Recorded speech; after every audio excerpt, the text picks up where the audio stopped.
আসসালামু আলাইকুম, welcome back to my channel. আপনাদেরকে দেখাবো আমার ছেলে আজকে কি বানাইছে। দেখেন, একটা চার্জার নিছে, চার্জারটা ছিঁড়ে একটু তার জয়েন করছে, আর তারটা জয়েন করে দেখেন কত সুন্দরভাবে ফ্যান বানাইছে। এটা সুইচ দেওয়ার সাথে সাথে ফ্যানটা চালু হয়ে যাবে। আজকাল ছেলেদের মাথায় কত বুদ্ধি। আর এদিকে আমি কি রান্না করব তাই ভাবতেছি। একটু ডাল রান্না করলাম, সাথে একটু বেগুন নিলাম। বেগুনটা খুব সুন্দর করে গ্যাসে পুড়ে ভর্তা করব। দেখেন, আজকে বেশি কিছু রান্না করি নাই, এইটুকুই রান্না করছি। আর মাঝে মাঝে আবার এক্সাম আছে, একটু পড়তে লাগে। বাড়িতে লোক নাই, একা একাই, তাই কি করব, সব একাই করতে লাগে।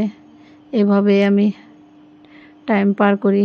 কোনো জায়গায় তো বেশিরভাগ ঘুরতেও যাইতে পারি না, তাই যা পারি ওইটাই আপনাদেরকে ভিডিওতে দেখাই। আপনাদের যদি ভালো লাগে লাইক, কমেন্ট, সাবস্ক্রাইব করবেন।